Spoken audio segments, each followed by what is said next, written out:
A saúde é um direito fundamental, garantido a todos os seres humanos, independentemente de quem são, onde vivem ou quais são suas condições.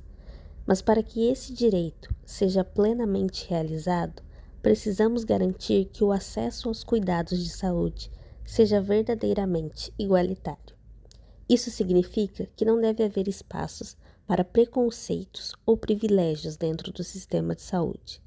Cada pessoa, ao buscar atendimento, deve ter a certeza de que será tratada com dignidade, respeito e, acima de tudo, de forma justa.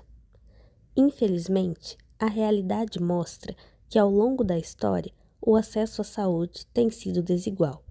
Fatores como raça, gênero, condição socioeconômica e orientação sexual muitas vezes determinam a qualidade do atendimento que uma pessoa recebe.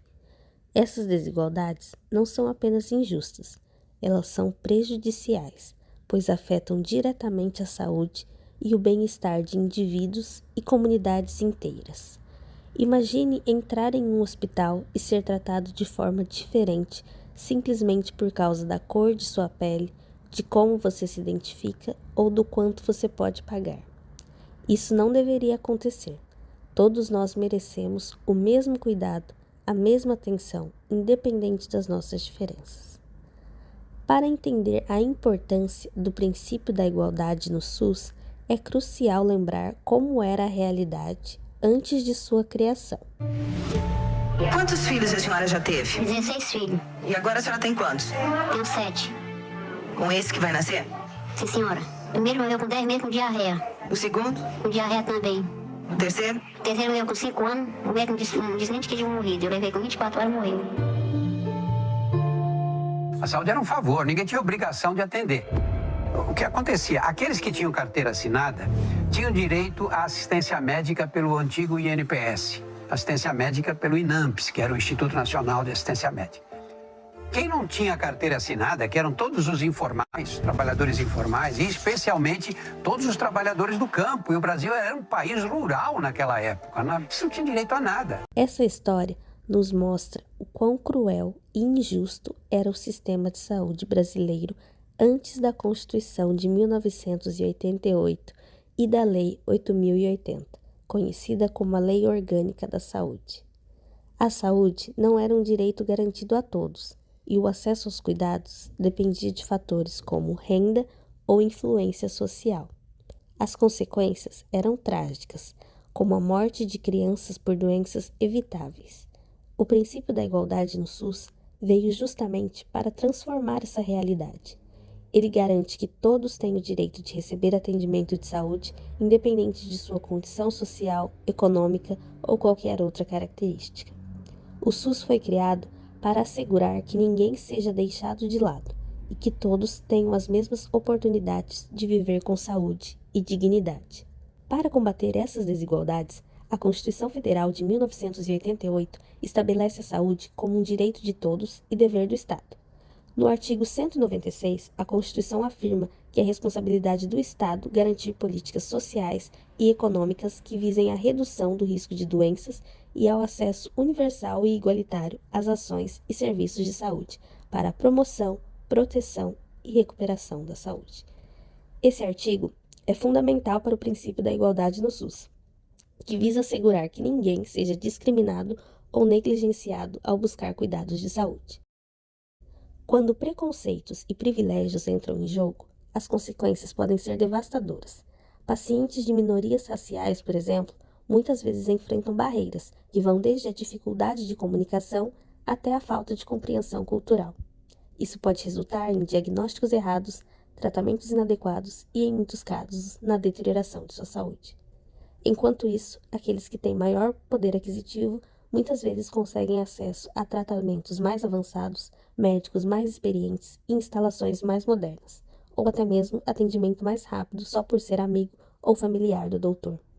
Isso cria um sistema de saúde de duas camadas, onde a qualidade de atendimento é muitas vezes determinada pelo quanto você pode pagar. E isso não é justo. Para reforçar a igualdade no sistema de saúde, a Lei 8080 de 1990 que regulamenta o SUS, estabelece no artigo 7, inciso 4, que a assistência à saúde deve ser prestada de forma igualitária, sem preconceitos ou privilégios de qualquer espécie. Esse dispositivo legal reforça que o atendimento deve ser baseado nas necessidades de saúde dos pacientes e não em características pessoais ou sociais. Essas histórias são mais do que estatísticas, são vidas reais, famílias reais, pessoas que merecem mais.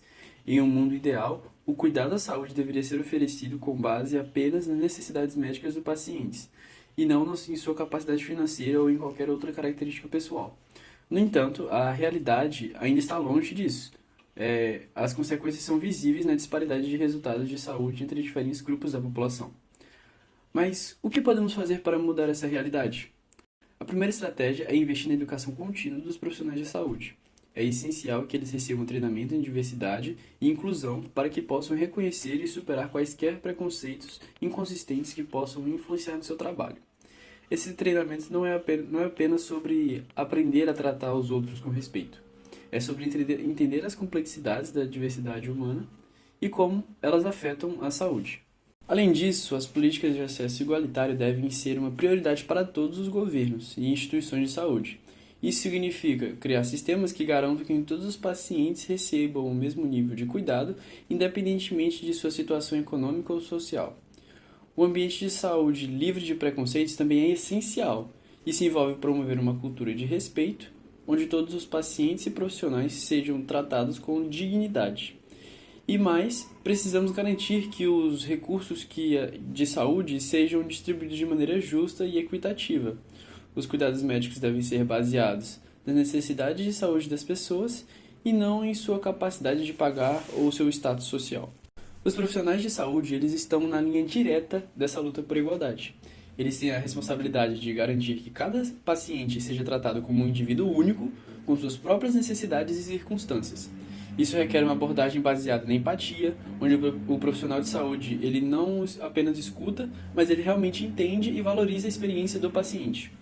Mas a empatia não é suficiente. Os profissionais de saúde, eles também têm uma responsabilidade ética de garantir que suas decisões e ações sejam livres de qualquer forma de preconceito ou privilégio. Eles devem constantemente avaliar suas práticas, buscar uma educação contínua e estar dispostos a mudar quando necessário, tudo para assegurar que todos os pacientes recebam o melhor cuidado possível. A igualdade na saúde não é uma responsabilidade apenas do sistema. É um compromisso que toda a sociedade deve assumir. Porque, através da educação e da conscientização, podemos construir uma cultura que valoriza a justiça e a igualdade, onde todos compreendam que a saúde é um direito de todos e não um privilégio de alguns. As iniciativas comunitárias também são vitais, são fundamentais, porque quando as comunidades se unem para apoiar umas às outras, para compartilhar seus recursos e para garantir que todos tenham acesso aos cuidados que precisam, estamos dando um passo significativo na construção de um sistema de saúde mais justo e inclusivo. E claro, o apoio a políticas igualitárias é essencial. Todos nós podemos fazer a diferença ao defender as leis e políticas que promovam a igualdade na saúde, que proíbam a descriminalização e que garantam o acesso universal aos cuidados médicos. A Constituição Federal e a Lei 8080 são os exemplos de como a nossa legislação já trabalha para assegurar esses direitos. Construir um sistema de saúde onde todos sejam tratados de maneira justa é um desafio, mas é um desafio que vale a pena enfrentar. Não podemos esperar que as mudanças aconteçam por conta própria, do dia para a noite. Precisamos nos unir como profissionais de saúde, como cidadãos e como sociedade para garantir que o direito à saúde seja verdadeiramente universal.